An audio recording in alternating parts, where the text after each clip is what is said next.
Hey there, Georgie here with Ukraine Matters.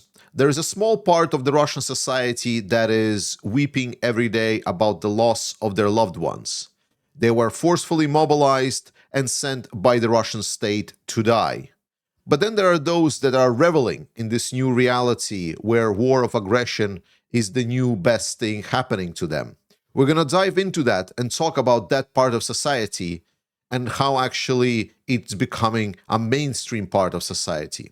We will also talk about Ukraine, stating that Russian economy is our next target and we're going to bring it down crying, with their strikes continuing yet still. And we will also talk about how Europeans are supporting Ukraine and planning to increase their support and make it more structured and long-term. One of the major topics that were discussed recently is the supply of weapons from United States, and that Donald Trump's administration and the Pentagon are actually restricting Ukraine on the way that they can use those weapons. And President Zelensky came out and laid it bare that, to be honestly, for strikes against the Russian targets, we don't really need a lot of the US weapons. There is still plenty of targets inside of the territory of Ukraine. That is why whenever we're talking about deliveries of weapons, even if those weapons are prohibited by striking targets in Russia, which they shouldn't be, but even if they are, Ukraine has already increased their production output significantly, and there is a lot more homegrown weapons that can be freed up by the use of the provided weapons on the territory of Ukraine. So there is always a benefit. And even if it's a weapon with restriction, it's still a good thing to have rather than not have. But our main topic of discussion comes from this Telegraph article. It's a great piece, and you should definitely read it if you have the access. But one of the major things that I noticed within my community in our discussions recently is that somehow there is a understanding that Russians potentially want this war to end. That maybe if we just send some kind of a propaganda letters, or maybe we put messages in a little bit more clearer way, then there is just an awakening waiting to happen in the Russian society to rise up against the bloody dictator. And I believe that this article sheds so much needed light about the state of the Russian society and the total social collapse of any kind of normative life within that country, and that Russia is becoming addicted to this war. Modern Russia is completely awash with ads for joining the military. It calls people that have disabilities, it calls in people that would be otherwise unfit to serve. Now, if you are breathing and you can maybe sign your name or at least put an X in an aisle under the line that is dotted, then you're fit enough. And more importantly, it comes with a hefty benefit of money. Russia is not the richest state. Oftentimes, when we see some propagandists or US shills like Tucker Carlson going to Russia and showing how beautiful Russia is, he would maybe show one of the top cities. He would not show the depression, the majority of the Russian population that are struggling to meet their ends. And here, there is a description of a journalist that traveled to one of those Russian cities, the city known as Stalingrad, or currently known as Volgograd. And here you can find advertisements for joining the military, where it is offered 74,000 pounds or 8 million rubles for the first year of military service, which is, importantly, 10 times larger than the average salary in the last year. So to compare this, I want you to stop now. Think about what is the average salary in your town.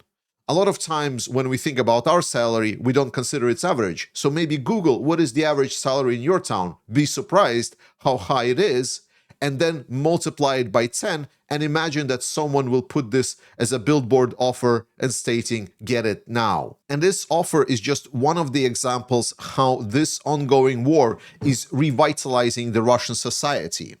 It is noted here that this hasn't caused stress or a crisis for everyone in Russia, or at least not on the common level for people. And this is, again, specifically what I've been telling on this channel all along, is that the Russian society hasn't felt the cost of this war because Russia has accumulated their war chest from the super profits. So over the last years, they have been offsetting the cost of this war by pulling from their war chest. And that issue, and why today's crisis in Russia is so important, and why it's important to put more economic pressure on Russia, is because that war chest is now pretty much empty. So now Russians will actually start feeling. Keep that in mind as we go forward. Russia is built on a fallen empire, the Soviet Union. And that empire was very industrial, and it was also directed from the top on how it should be managed. So cities did not develop organically. If there was a need to build a big factory somewhere in Russia, they would concentrate and build the mega factory in one specific place. And instead of making it organically, they would create a new settlement all around that factory. So when Russia appeared from the ashes of the Soviet Union, it has also been reflected in their cities. Suddenly, the market economies make all of these facilities irrelevant. And all of these towns that were built with one specific purpose to make that factory work are useless because there is no factory that produces anything competitive and worth making. And I quote Tatiana Orlova from Oxford Economics. Suddenly, these mothballed industrial facilities were hiring new workers, and new investments started flowing.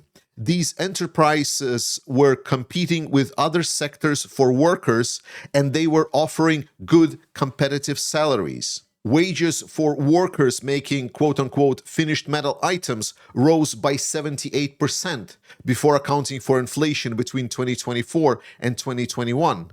It's the fastest in any occupation, but the other industries struggled to keep the pace.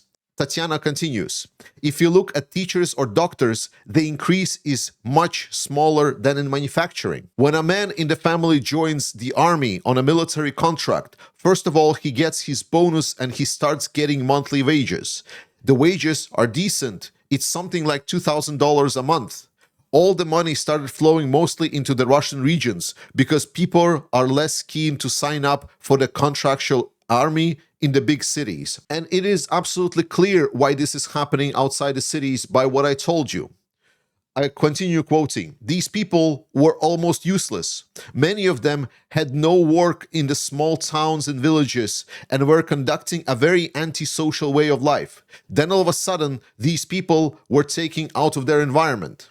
And if you're thinking that, well, maybe there's going to be other people that are looking at people going into the military and dying. Well, for that, we have a perspective of Vladislav Inozemtsev, the co-founder of the Cyprus-based Center for Analysis and Strategies in Europe. In some cases, I would say their neighbors were absolutely happy they disappeared from their lives. Their relatives got a lot of money and became quite prosperous people in their local communities. While increase in wages and new workplaces is really nice, but the biggest benefit of them all that really struck a nerve is the death itself.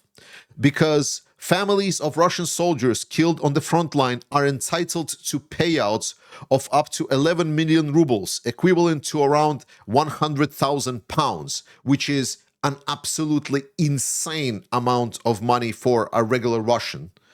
This includes an automatic presidential payment of 4.9 million rubles, insurance worth 3.3 million rubles, and a governor payout of up to 3 million rubles, according to independent Russian economics news outlet The Bell. Orlova states, it gave rise to development of services in the poor regions, where people previously, for example, could not even think of spending money on something like a monthly gym subscription. Suddenly, new gyms and beauty salons started appearing up. More cafes and restaurants opened as well. People really started spending on services. But the perks don't end there. there is also a bigger shift.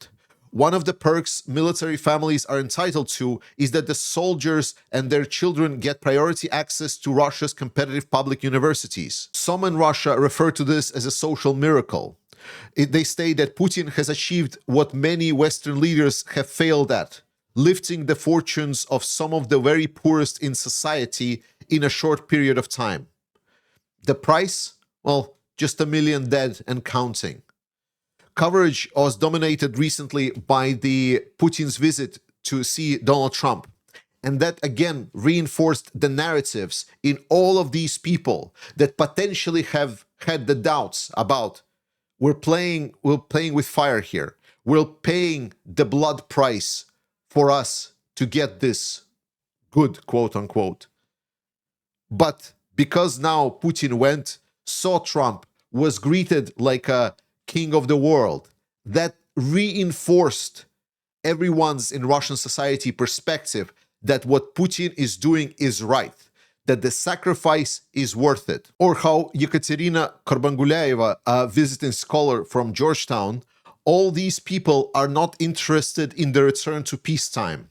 It seems to me that the Russian authorities feel that these beneficiaries would be more confident if they could sustain the current situation, because when and if the war ends, a lot might change. Russia has experienced a full social collapse of normative life. There are people that are addicted to this war as a drug. So when people in this society start asking, Georgie, at some point, the Russians will see the error of this way. The Russians will understand that conducting genocide is not worth it. This is not what they're experiencing.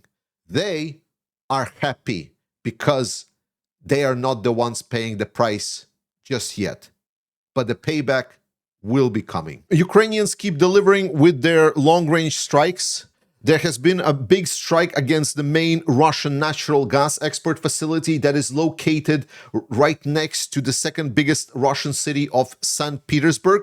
It is a main export hub in Ust-Luga that has already been targeted, and now it's been targeted again, and I'm hoping we will see it burn again and again. Recently, Ukrainians targeted a train that was carrying gasoline in the occupied Zaporizhia region, and that was a big success by the Ukrainian military. They were able to use FPV drones to completely obliterate this train, and not only damaging the train itself was a problem, but the fact of the matter that there was big explosions and also the heat coming from burning fuel caused significant damages to the railway line. So now Russians are struggling even a week later to both remove this train fully from the explosion place, and also they will need a lot more time to repair these tracks. But more importantly, even if they do so, no one is going to say that it will not happen again. More news came for the Russian Syzran refinery as the damages was assessed. Rosneft states that they will be taking the plant offline, and the analysts are stating that the damage are so significant that the whole facility most likely will go completely offline. More importantly, by this point, I want to revise some of the expectations that I stated beforehand.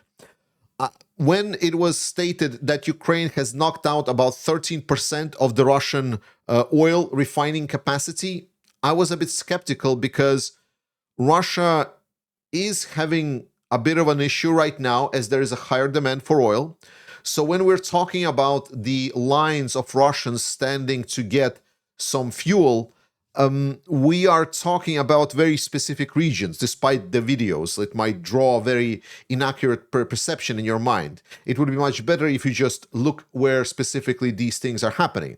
But now we're having some objective data reported. So if it is indeed 17% of the oil refining capacity that is knocked out, and in addition, what the experts are stating with Russia not really able to fully recover these damages by using the Chinese components, that they will be able to potentially refurbish only low grade fuel refining up to like a 92, then we might see much worsening situation for the Russians.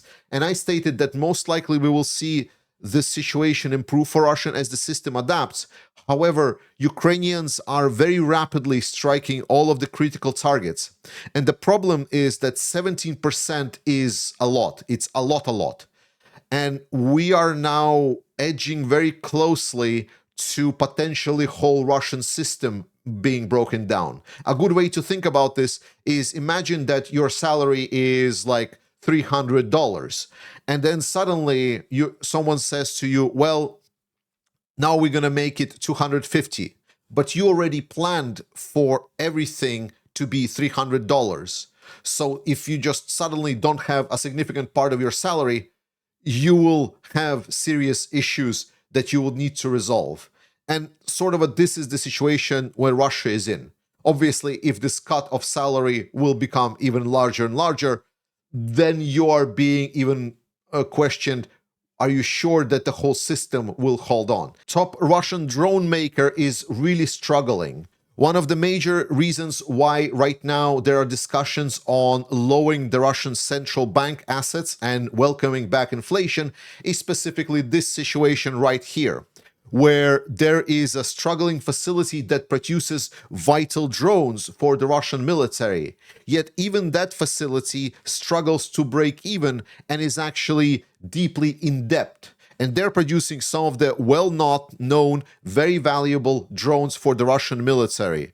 So no, despite the fact that there is already significant issues in the Russian economy and that lowering their interest rate would be suicidal, there are reasons why they would do it anyway. And that's why Russian economy is screwed, because they're having bad option and the worst one. Rheinmetall bringing in some massive news. Not only they're building facilities in Ukraine and factories in Ukraine, but they're also building 2 new factories for drones and ammunition manufacturing in Bulgaria.